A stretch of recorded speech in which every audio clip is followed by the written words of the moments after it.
Hey, thanks for coming. Welcome to the Love Shack.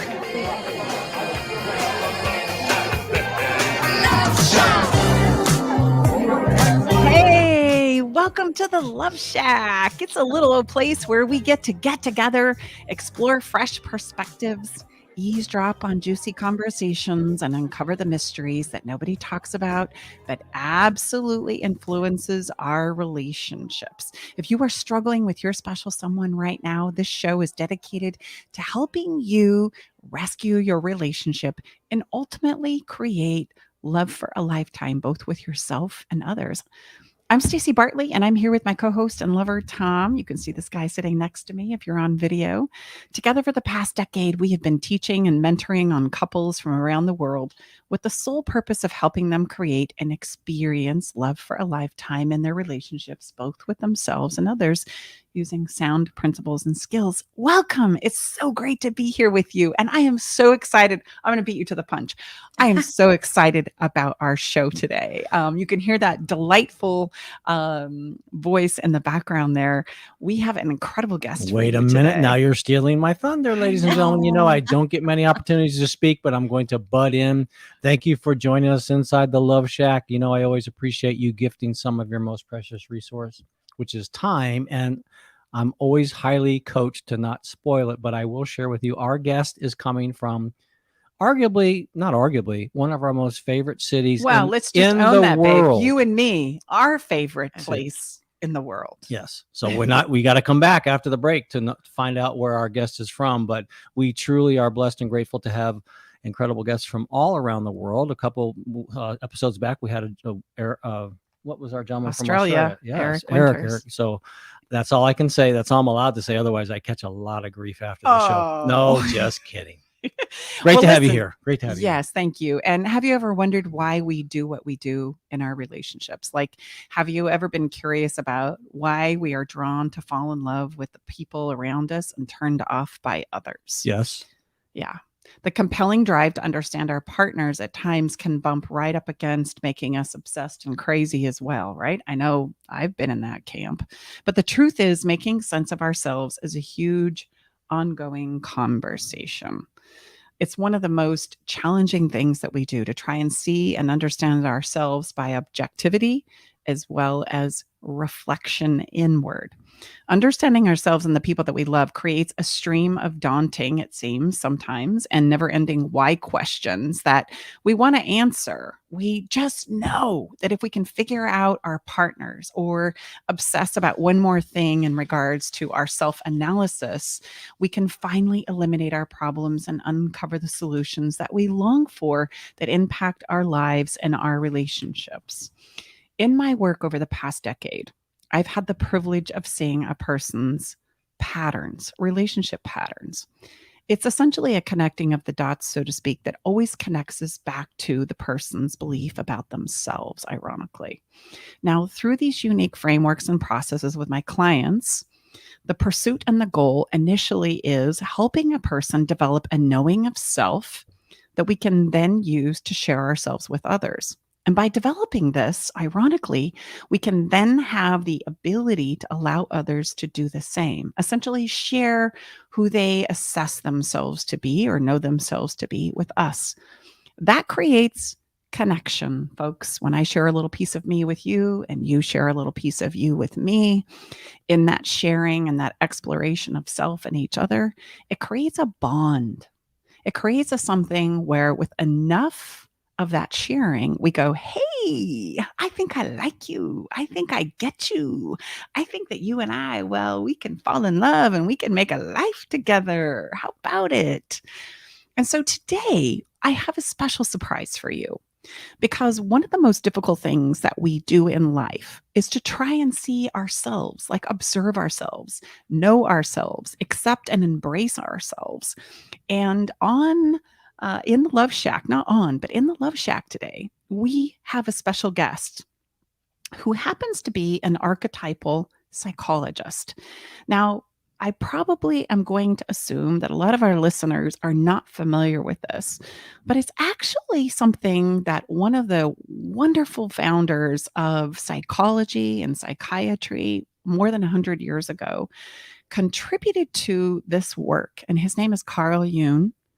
And look him up because he's a fantastic person who talks about psychology, but he was actually one of the instigators of archetypal psychology. And archetypal psychology just means that I get to learn about metaphoric images that I can then use to explore myself, which is a fascinating thing. Again, the most challenging things that we do as a human being is to see and discover and uncover, and more importantly, accept who we are in this moment. Now, this is a never-ending process. That's why the conversation of trying to figure ourselves out and others is so daunting, because it's an ever-evolving process. Who you are today will not be who you are 10 years from now. It's a constant growing and evolution, and that's just the way it's set up.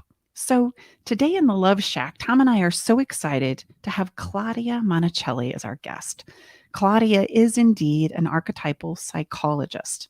And together, we're going to be giving you a private experience of the power of archetypes and the role that they can play in our relationships.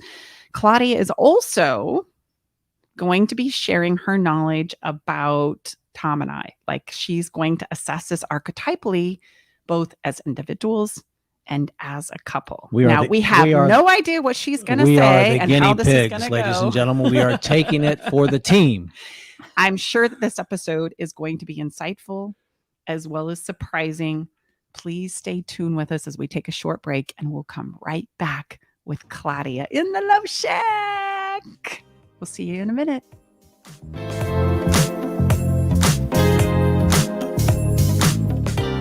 Hi, this is Liz. I launched thebombbox.com after surviving 4 cancers over 8 years. You heard that right, 4 cancers, 8 years. I'm really good at getting cancer. I was especially miserable during breast cancer radiation treatment. I needed tools to help me with the gruesome side effects not covered by prescription meds. Online searches resulted in loads of bright pink sassy t-shirts and tote bags. I wanted ice packs and lotion, not pink stuff. So I launched thebombbox.com last fall, featuring self-care and gift packages for cancer patients. And the business is exploding. We've been covered in USA Today, NBC, and Yahoo News. Most importantly, we've helped hundreds of patients in our first year alone. We're offering the Love Shack listeners a chance to win a soothing skin and lips box to keep or gift to a friend or family member. To enter the Bomb Box giveaway, simply go to stacybartley.com/fun. And please check out our wonderful line of cancer care packages at thebombbox.com. That's THEBALMBOX.com. Hi, I'm Nathan Mum, host of Tech Time Radio with Nathan Mum on KKNW. Tech Time Radio's live show is Saturday from 4 to 6 p.m. And you can always check us on the web at techtimeradio.com. Our segmented stylized radio gives you the breaking news before it hits mainstream media. Join myself and Mike Corday as we'll make you laugh. That's good. So, Hooked on Phonics worked for you, didn't it? Yeah, just a little bit. And learning something new in technology. Join us Saturdays, 4 to 6 p.m. and Thursdays from 6 to 7 a.m. The technology show for the everyday common person. Are you ready to venture off the beaten path, expand your mind, raise your consciousness, and open your heart? Allow me to entice you with interviews with amazing souls from around the world. Indulge in history, mystery, science, and spirituality. There's weekly skin tips, live esoteric readings, and answers to life's burning questions. So come join me, Sakura, your host, intuitive medium and spiritual hypnotherapist, each Wednesday at 2 to 3 p.m. right here on KKNW for Love from the Hip. Need help getting started with self-help? You came to the right place. Alternative Talk 1150.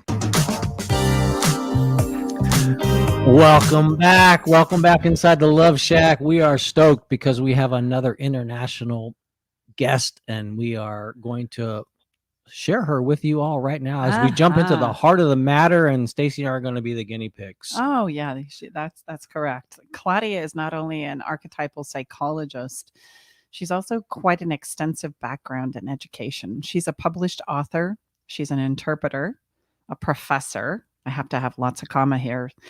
International liaison officer, voice trainer, psychic medium, medical intuitive, energy healer, hypnotherapist, consultant for both the Italian and U.S. governments on topics ranging from educational policies to cybersecurity.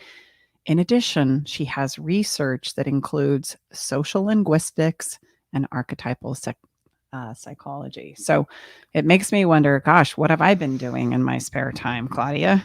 Claudia, welcome to the show. It's great to have you here. Please say hello to our listeners. Right from Rome, Italy, one of Tom and I's very favorite places on the planet. We learned so much about being in Italy, about lifestyle, about human connection and relationships. It's a pleasure to have you here with us. Thank you so much, Stacy, Tom. Hello, ladies and gentlemen. Now, of all of the words that you said, Stacy, in the beginning, two things stuck out. Juicy, and I'll right away, juicy, and archetypal psychology. So those are linked. They're linked. So we're in for a juicy session here today. Oh, that's awesome. So I just want to dive in and please tell our listeners about what archetypal psychology is. Give us a brief summary Cliff there. Notes version, if you will. And then tell us about the archetypes themselves, right? All so right. that's a twofold thing. So you gave a brief introduction talking about Carl Jung, and that's true. He wasn't into archetype psychology, though, but his protege, James Hillman, was. And it's interesting because James Hillman was an American, and he became then the first president of the Carl Jung Institute in Zurich. And he was from Atlantic City, New Jersey. Of all things. My favorite city.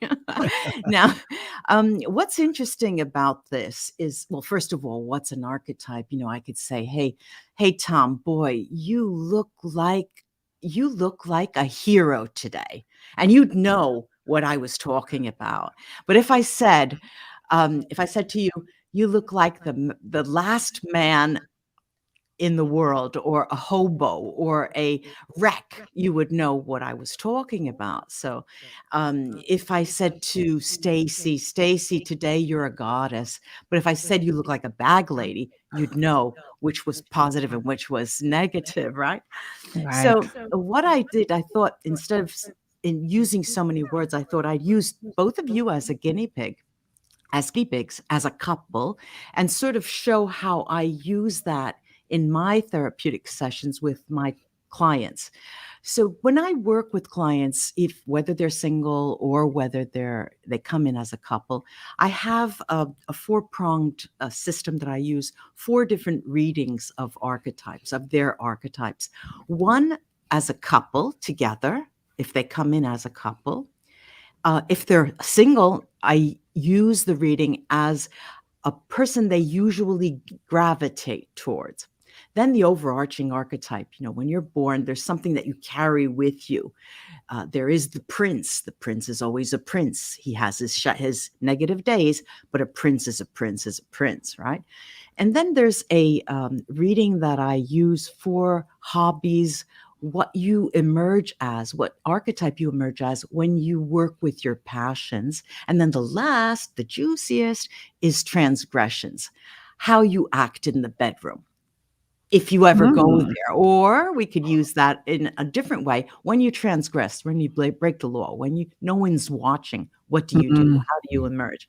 So now you first have to tell everybody, this is the first time we've met, right? Both of you? Tom. Yeah. Tom. No, I know Stacy and I, we've spoken before, right? That's right. Okay. So I'll start by saying, let's use the major overarching influence that both of you have. And for Stacy, you come out as a servant. Now, it's not the typical servant that we know, because the servant is one who serves others to the exclusion of themselves, right? They serve others and not themselves. And the servant archetype gets a lot of support from society, from religion, because the religious institutions always talk about people who serve. And there's a belief that service helps to build character, okay?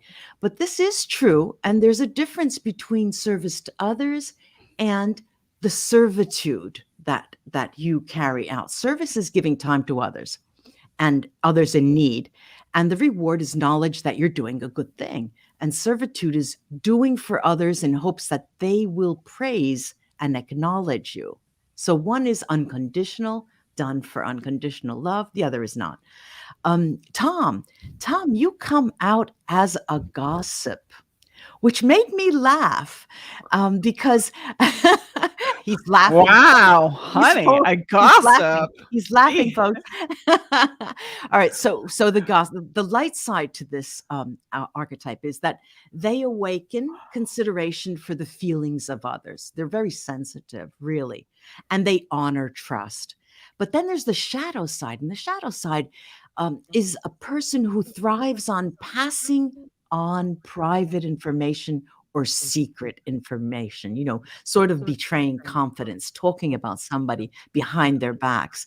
And it's interesting that it has the two sides. But why I do this right away, keep this in mind, what I just said. Now I'm going to go to the couple. All right. Well, and now, Claudia, I just want to point out right here Yes, that yes. that people who are watching this or hearing this in this moment, Yeah. you've never met Tom. Like you No, met Tom absolutely about no. I don't know, maybe 20 minutes ago, and very briefly for maybe 30 or 60 seconds. Okay. Claudia Right. and I have had the privilege and honor of like spending some time together, but not Tom. And so I loved what you said when you said, oh, I was surprised by, okay, the archetype that comes to mind is the gossip. Okay. Yeah. Now I want to lend some credibility to this because this is so incredible. Not only from just a standpoint of just meeting, but I would love for you to tell us before you go into us as a couple. Tell us about archetypal psychology. Like what are the archetypes? What are Okay. our options? And tell us about maybe the little influences of each. And I hope that for our listeners who are listening, that you are going to start to go, oh my gosh, that's me. Oh my gosh, that's what I do. Yeah. Oh my gosh, Yeah. holy cow, that's my partner. That's my daughter. Yeah. That's my Yeah. mother. That's my father. So if you could just give us a brief synopsis, and then we'll jump into what it is we are as a couple. Yeah. And then we have some questions for Right. you as well. Okay. Well, there are as many archetypes as there are almost people. Now you'll scan the internet and you'll see there are 12 major archetypes, or people will talk about the tarot. There are, there's the fool, and it goes on to the high priestess and all of that. But there are so many other archetypes. We've all heard of the warrior archetype, the hero, there's plenty. But if I say to you, let me give you an idea. About 3 months ago, I carried out a brief study with my YouTube channel followers. And I said, give me your first names, and then I'll put you in a class of, archetypally speaking, who takes on one archetype and who takes on another. And it's not a relationship couple. It wasn't a romantic. It could be a mother, father, could be a daughter, son, or work partnership, And while I was doing this, everybody just starts, oh my God, yes, that's true. How could you do that? But what I wanted to say in that study, that brief time, I categorized it, and I saw that there were some archetype couples that were the most popular. And what is interesting is that you both come out as that. There's the king and the maiden. Now, I'm going to tell you about them because most in couples, that was the most frequent. And I'll give you another idea. For example, another couple that's quite unique as a couple, unique in the sense that there are not many that gravitate to each other like that. Everyone knows what a ladies' man is, right? A ladies' man, the ladies love a ladies' man, right? Unless you're married to a ladies' man. And the couple is a ladies' man and the femme fatale. And you wouldn't think that those two could stay together. But what happens is, tell us what a femme fatale is. Well, the femme fatale is a woman who uses her sexuality to get whatever she wants. She has power in her sexuality, which is a double-edged sword, because it can make or break relationships anywhere, unless she's married to this ladies' man, because the ladies' man really needs to learn to take responsibility for his action And the femme fatale understands him. They both like their free time. So there is no codependency there. And when he needs reassuring, she's there for him, and vice versa. And it's fascinating. That I didn't expect as a long-term relationship. But then we have this relationship of yours, which is very, very, very, very common. The king and the maiden. And Tom comes out as the king, and Stacy, you come out as the maiden. But what are they? We know what a king is, right? Everyone knows what a king is. But what motivates the king? He wants self-esteem and self-respect, right? And what motivates the maiden is she wants safety and she wants security. Now, his challenge in his life is that in order for him to change, he needs to be vulnerable. And sometimes a tragic event will make him change. But the maiden can't help him do that. She can't help. She is his property, but she won't allow him to change. She's not going to be the motivator or the catalyst. She can help him relax and see the beauty in the world, for example. But her naive nature will always, always bring out the king in him full force. She's his responsibility and she's under his control. She's spontaneous. She's adventurous at times, almost always. And she can show that king a really good time if they travel. The key is travel here. And he may not be too demanding with her at first. She's so easygoing. She's innocent, and she won't challenge him outright in front of anyone. And he tries to protect her from the outside world and the harshness of life. But her challenge is that she needs to stand on her own 2 feet. But the king doesn't want to teach her self-reliability, because then his role is lost. What she does is make him feel young again when he's around her, and he enjoys showing her off. She's his possession, and he doesn't think she could live without him. But she's more resourceful than he thinks. Of course, she looks up to him. He's the rock in her life and her personal defender. But they clash if he lets down his guard and isn't there for her when she needs him. And after a while, his demands could change her, and she becomes harsh and jaded. And he stands there scratching his head thinking, what happened to the sweet woman I married, if they're married? And eventually she'll learn to stand on her own 2 feet. And then it's anyone's guess how that develops, because if the roles shift so much, unless they recognize that, that's when they come into a session with me, and then I show them that, and we see how the maiden can easily slide into the queen's role for a party, for example, because she knows it's only one night. It's only one-off. It's a one-off situation. It's fascinating because when we talk, I'm not pointing to what Stacy does and what Tom does, but they see it almost as if it were a game. Usually people laugh, and they laugh quite a bit. They're laughing at themselves. And it's what archetype psychology does is it gives you something to look at outwardly, knowing that these images are recognizable universally.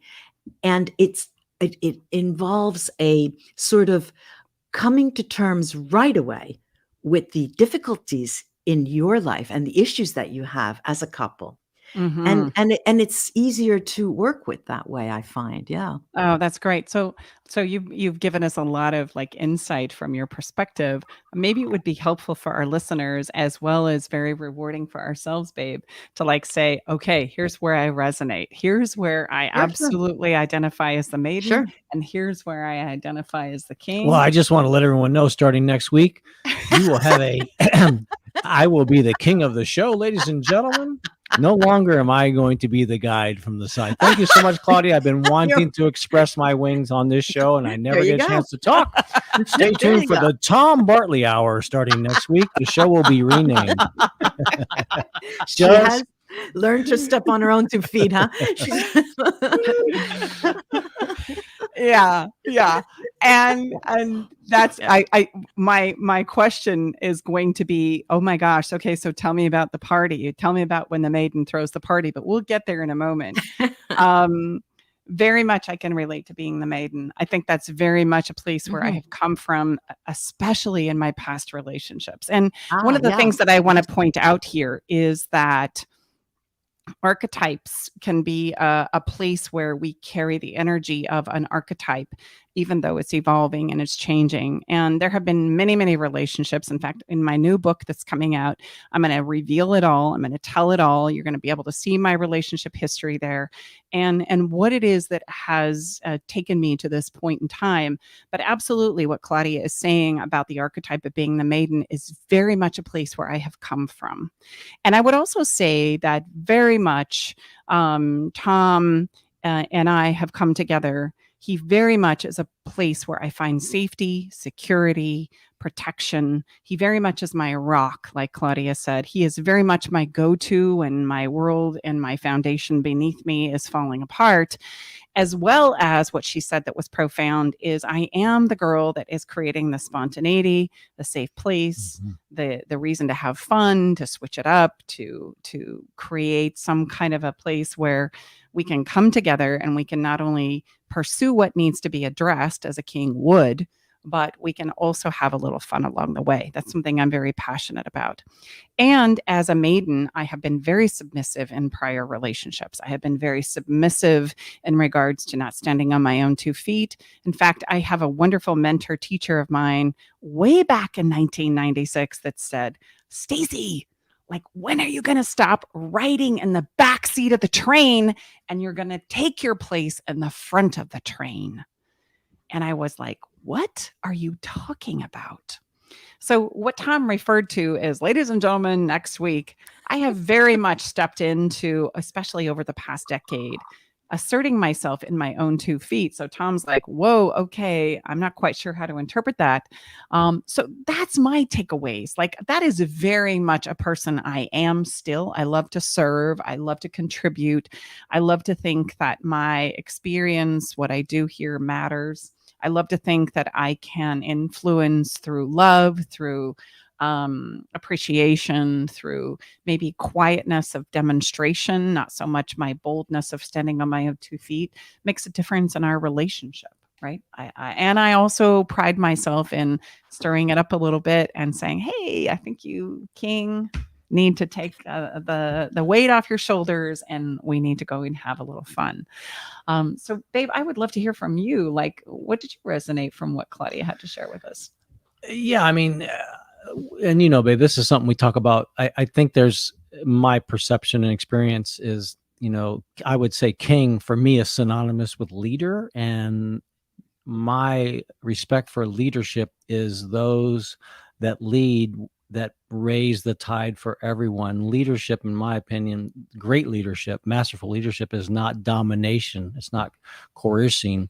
Leadership is leadership, you know, not being afraid to do anything that you're asking others to do. So it's this servant leadership. So that's, you know, I appreciate that. And that's really how I've tried to model my life. I have a wonderful brother that's done that, you know, militarily in a way that's very unique as well. So, you know, and I think at least our country is really missing that right now. Oh, and, yeah. and, you know, in our body of work and working with our private clients, we always say, look, someone has got to be the leader when you're trying to rescue your relationship, because in the absence of leadership, chaos will absolutely prevail. Yeah. Well, you know, there are interesting cases too. In this case, there is the king and the maiden, but there are cases just like I mentioned before, the femme fatale and the ladies' man, where they act as switch. They take once the dominant and once the submissive, and they have a very delicate balance between them. And in your case, it's slightly different. There is the rock, and then there is the maiden. You see, so it's interesting. You talk about the dynamism, and I don't like to use the word power structure, but it is a certain, to a certain degree, you do have to talk about power in relationships, because to be able to lead, you have to take the power. You have to take that step, And it's interesting. It's interesting that you mentioned leadership, actually. Yeah. And Well, and let's talk about power for a minute. A lot of times this is either something that we're hell bent on taking and removing from others, and feeling like we can't step into our power because that would really threaten or undermine or compromise the person who is trying to assert that power. First of all, I want our listeners to hear power is not a bad thing. Like, we all want to step into our power. And one of the things that Tom and I pride ourselves in our relationship is that in any given circumstance, one will assume the power or the other will assume the power. And over the decades that we've been together, we've become very accustomed as to who is the proficient one in such and such a circumstance. And one of us will default to the knowing or the experience or the knowledge, right? Or maybe the lack of understanding of this particular situation. And hey, honey, you take this one because you have more experience, you have more knowledge, you have more ability to navigate us through this. And I very much see Tom and I now in our relationship as this role reversal and switch of power, right? Where we don't feel threatened by each other's power, but I would say very much the two of us step into our power and at times will assert our power. And ironically, Claudia, I just want to say, and I'd love your thoughts on this, I remember the exact moment that I fell in love with Tom. And the exact moment that I fell in love with Tom, because I knew that I could be a maiden and a pleaser. But there was a point in time in my life too, where I very much became I'm not putting up with this anymore. And there were things that I did in my life in trying to assert my power and own my power and find a place of balance within inside of my own personal power, where I would take advantage of people in my life. Yeah. Like, for example, I would draw men home and I would say, I'm going to have my way with you because I'm not going to be taken advantage of anymore. And I would have my way with them. And I would literally throw them out and say, don't call me, don't text me. Thank you so much for your service and helping me assert my power and know what that feels like. And then there was a moment where I was like, well, that's not who I want to be. That's not what I'm about. That's not congruent with who I am. And I was like, okay, you gotta fix that, right? And in our work, we talk about learning by contrast of our experiences, and oftentimes we swing hard to the other side, trying to figure out us, like a place of balance within inside of ourselves. So when did you fall in love with me? So I fell in love with Tom, right? Thank you. I fell in love with Tom because I'd had relationships at that point in time where I could run over men. Like, I could be so powerful when I stepped into my power that I would run over them. And I realized that didn't make me happy either. Having my way with people wasn't necessarily what brought me joy. And there was a moment in time where Tom can be very adaptive. He can be very opinionated, but he can also be very supportive. He creates this incredible, safe, secure place with people who are around him. And he has ability to just kind of sit with it. He has a strength that he sits in by just sitting at the table. The king. King. And he very much, yes. And he very much has this secure place that he creates. And so in trying to figure out if I'm safe here, like, can I overrun this? Can he handle me? If I were to like step out and be bold and be truly who I am, could he really take this on? And it was a moment in time where we were actually in a bit of conflict. And he said to me, Stacy, you sit down right now. We're going to figure this out right now. And I remember kind of sliding into my chair and going, oh my gosh, I think I love you. Like, okay, I'm safe here. I can do this. Because up to that point in time, he had been very congenial, very supportive, very encouraging, etc. But can he put me in my place? Yeah. When I need to be put in my place. You know what as you were talking, it made me think of, because you're talking about power, right? And the dynamism between the dynamic development. What's interesting, if you think about, you've probably heard of game theory before, game theory. And theory, essentially, what is game theory? Game theory says that in a relationship, just like business, anything, if you want to continue the game, no one must win, because when someone wins, the game ends.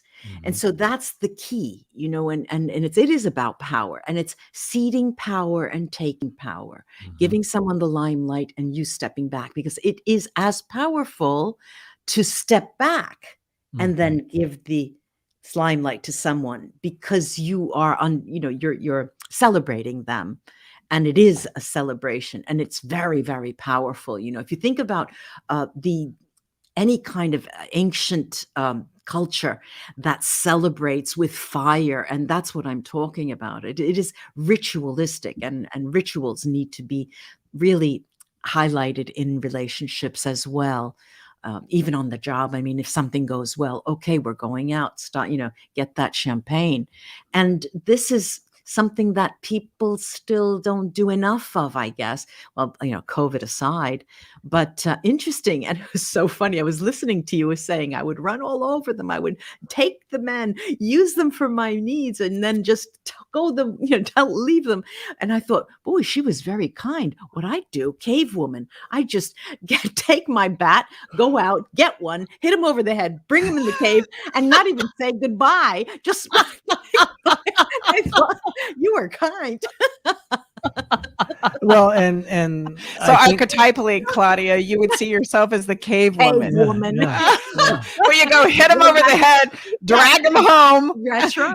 and then set him out under the tree as though nothing happened. Well, and I mean, all kidding aside, I think, Claudia, what you just described, before you became the cave woman was truly it was. I talk with this often with Stacey. I also think a king, a good leader, understands leverage, and like you so eloquently Yes. described, when you can defer and pass the spotlight to someone and let them shine in their brilliance. To me, that's the greatest leaders. It's the same in sports. The most valuable players here in America, and you look at the Michael Jordans and the LeBron James. I mean, they make everyone around them better. They make everyone all That's what it's all about, really. the tide rises all ships. So, I mean, as Stacey so wonderfully described, we have come to the place where we can very quickly and easily and safely pass the leverage between each other. Now it's not 1 + 1 = 2. 1 + 1 = 3 or 4. Yeah,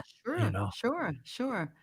Well, Yeah, and and what's interesting about that is, I don't want to say maturity, but it's development. But Mhm. even when other people come into your presence, dinner parties or anything like that, it just glows. The light just shines. It's wonderful. It really is. Thank you for that. I'm having a memory, babe, of the first time after 35 years of knowing who you were, when my antennas would go up. That's a story for another time. But long story short, I've known Tom and been aware of him as a young girl for 35 years. And he didn't know anything about me, but my antennas would go up every time my sister and brother-in-law would say, hey, I have this friend named Tom, and he's, X, Y, and Z. So imagine 35 years of this. And now I'm sitting at a kitchen table for the first time in 35 years. I've gone from 14 to 47. And we're sitting at my sister's table, and there's Tom, and he's at the very end of the opposite side of the table. And I remember looking across at him, and it's so fascinating that you say the king, because I remember looking at him sharing with my brother-in-law and sister what was going on in his life, as I was trying to have a conversation, ironically, with his brother. He was single at the time, and I think secretly they were trying to line us up. Secret. Not so secretly. I think there was some cahoots in the background with my sister and brother-in-law about having him bring his brother along. However, my focus was on what this person was saying over here. And I remember looking at you, and when Claudia said king today, that immediately took me back to that moment where I went, that's exactly how I saw you, as a king. And I'm curious, babe, when we start exploring archetypes, and again, this show is like an opportunity for us to look at ourselves through imagery, through archetypes, to taking those parts and pieces of ourselves where we think, yeah, this fits, and I relate to that, and that makes sense to me. What goes off for you personally when we say, babe, you're a king? Well, I can't wait for the renaming of the show starting next week. No, just kidding. I've tried to demonstrate my life in a way where I have always respect, the people in culture and society and such that have that quiet confidence about them. So, I mean, I always, if what it is that you're so sure about, you don't need to talk about it. You simply can demonstrate it. To know and not to do is to really not yet know, and so that's that's what was modeled to me. That's how I was raised. That's how my oldest brother conducted himself at the various highest levels. So I just have a lot of appreciation for that humility and that modeling and demonstration in a way that serves the greater good. I mean, again, using the athletes and at the highest level, they're not typically big talkers. They're demonstrators. So, I mean, keep, there's always something to learn. There's always something to be humble about, but I really believe at this point of our evolution as a society, I mean, people are looking for someone to be the leader, and in our body of work, relationships, it doesn't matter, but someone needs to raise their hand, especially in our specific body of work where we're helping people rescue their relationship. Someone has got to raise their hand, and it only takes one and say, look, this is not going well, and something has to change, and I'm going to be the leader. So that really resonates well. Oftentimes, I mean, my image of a king is somebody who says, this is what's going to happen. It's going down right now. And I don't care who says anything about it. Right. And yet, what you demonstrate so eloquently, babe, is the ability to be a king, to be a leader, to be that person who inspires safety, security. And yet, if you need to, just like the moment I fell in love with you, you can say, you sit down now. And we're going to figure this out. And I remember just like, okay. Yeah, well, I mean, again, studying, and I mean, look at the martial arts. That's the same thing. The greatest martial artists, they don't ever use their craft. It's the essence and the aura of who they are is all that's needed. I mean, certainly, yes, there is a time. I mean, if you have to defend your life or your family's life, absolutely. But by and large, that typically never happens because of your aura and your essence. It's not even a problem. Well, and in the spirit of full disclosure, when I was looking at you from across the table, it was the intensity of his eyes. And those who are watching Tom on YouTube can see he has these beautiful green eyes, but they are intense. They are so intense, right? And those of you, I just described him for those of you who are listening on the podcast. Like Tom has these beautiful green eyes and they are so intense.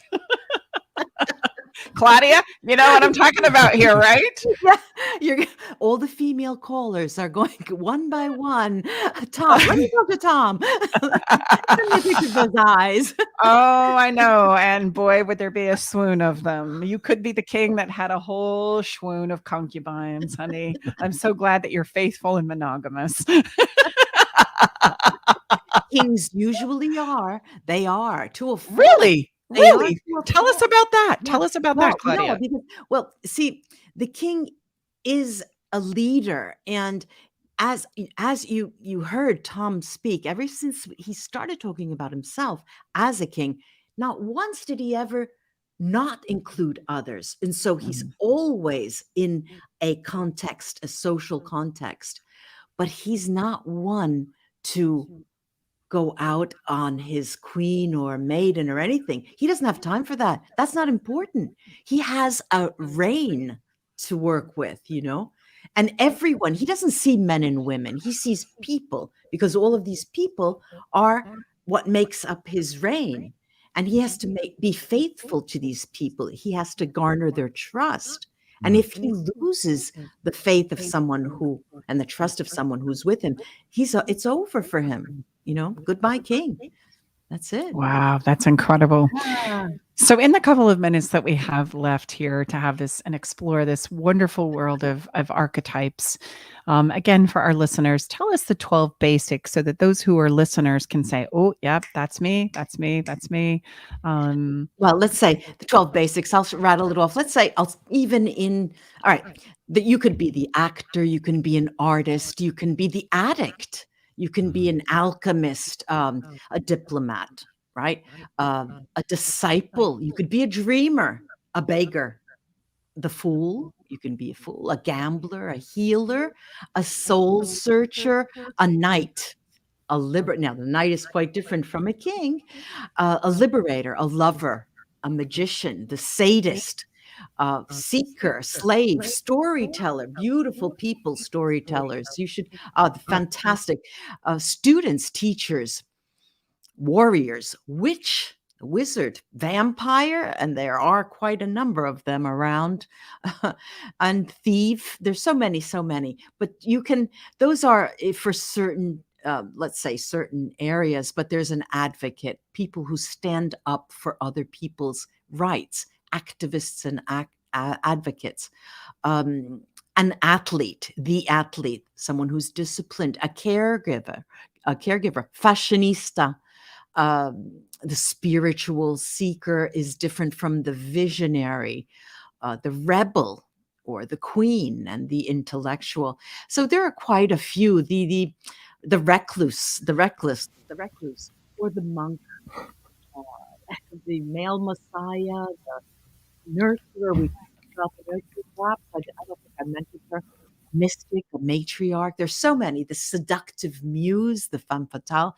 It's endless, and every season, every time has its own, because we now talk of, let's say, from cybernetics, there are different titles to people depending on, Disney has created so many different types of archetypes, and that didn't exist even just 50 years ago. And the media are really giving us a taste of superpowers of what children look at, and women and men, young children and young boys and young girls. And it's interesting to see the heroes that the media plays to for boys, and the heroines. I don't even know if we can call them heroines, the images, the representation of young females for the girls. They all look at heroes, the boys, and the girls are still looking at princesses, and they're not, they just haven't come to that vision of, yes, there is the superwoman. Yeah, but there's only one of her. We don't, and so it's still difficult, even at that young age for young children, because they're so influenced. Interesting. Let's see. Is there, synopsis and summary where we can run through those, and wherever you are in this moment, listener, just what do you resonate with? Because that's going to be something for you to explore deeper about. And Claudia, if people wanted to connect with you, tell us how we can do that. Where would they go? They could go to Instagram. It's called The Magic of Pleasure Seeking is my account on Instagram. The name of my book, The Magic of Pleasure Seeking, or my website, claudiamonticelli.com, christelmartinet.com, my psychic medium name. And that's about it. You could find me. Just put Claudia Monticelli. You'll find me. You'll find that's great. Claudia, it's been such a pleasure. And for me too. And for me. Thank you so much for having me. Let's come back and do this again. And sometime. Thank you for crowning me the king. Yeah, anytime, Tom. Bye-bye for now. Bye-bye. We're going to take a quick break. And when we come back, we are going to have a little bit of fun. It's our Follow the Fun segment. So don't go anywhere. We'll be right back.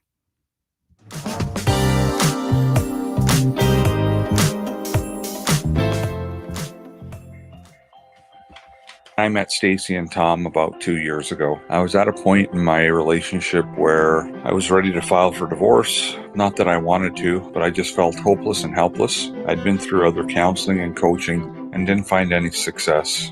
With Stacy and Tom's methods, I was able to eliminate insecurities, set boundaries, plant my flag, eliminate rabbit holing. I was separated from my wife for a year, and I have since moved back home for the last 6 months now. I still refer back to a lot of the teaching that Stacy and Tom provided, and it's helped me. It's well worth it. Learn the simple 3-step system to rescue your struggling relationship by registering for Stacy's brand new free workshop. Reserve your seat by going to stacybartley.com/workshop. Exploring new territory every day. This is Alternative Talk 1150. Welcome back inside the Love Shack. We just had awesome. I'm laughing because our Heart of the wonderful matter. engineer has And thank such a you. This is wonderful King Tom along with Maiden Stacy right here inside the Love Shack. You have to go back and listen if you don't understand my humor. And actually, there's no humor there. It's Tom Bartley Show. Stay tuned, ladies and gentlemen. Next week, you will be blown away. Let's jump into Follow a the little fun. bit of fun. Yeah, let's follow the fun right now. And my suggestion for you is, sometimes we miss a break in the middle of the day. We get so, especially here in the States, we get so into the workday. The kids getting picked up or dealing with homework and school and et cetera, can go on and on. The list is great. So I want to invite you to find a place where you can pause and pack a picnic, like meet for lunch. Remember when we used to do that, like actually take a break from lunch and not like try and do it at our desk or try and do it while we're doing other things. And I want to remind you that a lunch in the middle of the day for a break or a recharge, it can happen in an office, it can happen in a park, it can happen in a car. And what would be so wonderful is if you packed a picnic and maybe went to, by chance, if your lover works in an office, go to the office, have a picnic there. Or maybe you meet out on site at a park or in the car, like I just suggested, right? And if by chance you're working at home, because a lot of us are right now, how about if you get out of the house, you take that hour and a half, and you go somewhere outside of your home to enjoy that picnic, perhaps some good tunes, and I don't know, maybe a bit of fooling around. Hands down, I guarantee you that if you will gift yourself that break in the middle of your day, you will feel good vibes for the rest of the afternoon. Speaking of good vibes, that takes us right in. Nicely set up, Mrs. Bartley. Nicely set up too. This is the. So when are you going to wait? When are you going to take me out to lunch, King? I'm at a loss of words right now. She put me on the spot. The maiden needs to be taken out for lunch. You're right. We need to get out of this house, and we need to go fool around for the afternoon. That takes us into Can You Feel It, ladies and gentlemen? Can you feel it? No, we've got an awesome song. This is one of our boom boxes always on because we always have music. In fact, it's charging right now. So Stacy heard this song and came out from where she was. She said, "Oh my gosh, this is the song for this week's show." And the Can You Feel It song today is a wonderful artist by the name of Maysa, Maysa, and she has a song called Friendly Pleasure. And because we've been talking friendly pressure, all about, what did I say? Pleasure. Oh, well, that's because I'm thinking about pleasure. I'm thinking about my afternoon with you. Keep it radio friendly, Mrs. Bartley. All right. Friendly pressure. Because we've been talking about seeing ourselves maybe from archetypes today and images. I really want to just emphasize today, my whole takeaway from today's show is the conversation about learning and discovering who it is we are, or who it is we see ourselves as. And when we can do that, then it puts us in this really wonderful place where we can share who we see ourselves as with someone else. And I want to impress upon you that when I can do that, when I understand myself enough, because I've observed, because I've been reflective, and because I've accepted and owned those parts and pieces of myself, it puts me in a place where I can actually share myself with somebody else in a much different place than if I'm hoping that they will see me, they will accept me, they will honor me. And ironically, when I have the ability or the confidence to do that to some degree with inside of myself, it actually allows me to give that space and permission to someone else. Until then, we as human beings tend to be fighting for the discovery of who we are. And it's not until we discover and accept who we are that we can actually give that gift across the table, because we're too busy trying to figure out what's going on for me, what I need, and why it is I'm miserable. So this song today is a credit to that. In this song, she talks about, I don't want to be weak. I just want to be strong. I don't want to be rough. I just want to be sweet to you, baby. Friendly pressure. And may we all find that place of friendly pressure within inside of ourselves that we could explore, and then we can practice showing up as we see ourselves in this moment. Maybe me as the maiden, but being able to stand on my own 2 feet. And Tom is that incredible king where he's not only thinking about his own power, but about how he is, that he distributes that evenly and equitably to the people around him and the people that he loves. Every week, we do a Can You Feel It moment. And if you want to see not only this week's song, but all our episode songs, please go to our website. You can find all the songs that we have chosen for each and every episode. And it's your opportunity to feel what it is we have talked about. And by the way, Tom, I think we need to talk about the Follow the Fun list because Follow the Fun, because we have an awesome giveaway. Our last week's guest is so kind to the Bomb Box, right? Yeah, so and you have to be on the fun list. So it'll be the first Thursday of November where we'll be giving that away. And throughout the month of October, we are promoting this giveaway for breast cancer awareness.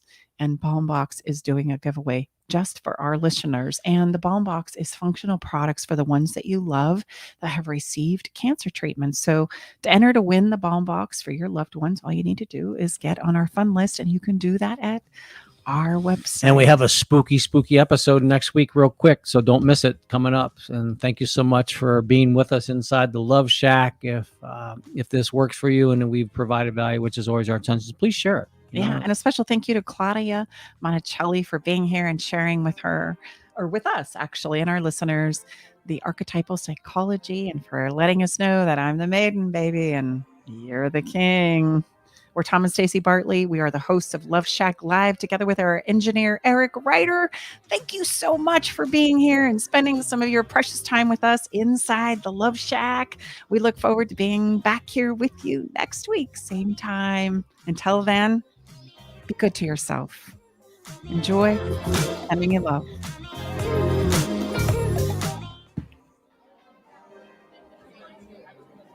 Thanks for joining us today in the Love Shack. We hope you came away with something that made your toes tingle. To learn more about everything you heard on today's show, go to staceybartley.com/podcast.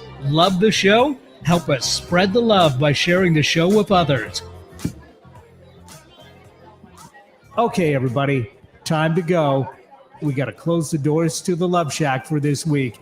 You don't have to go home, but you can't stay here. Come back next week, though, and join us for another edition of Love Shack Live with Tom and Stacey Bartley. The views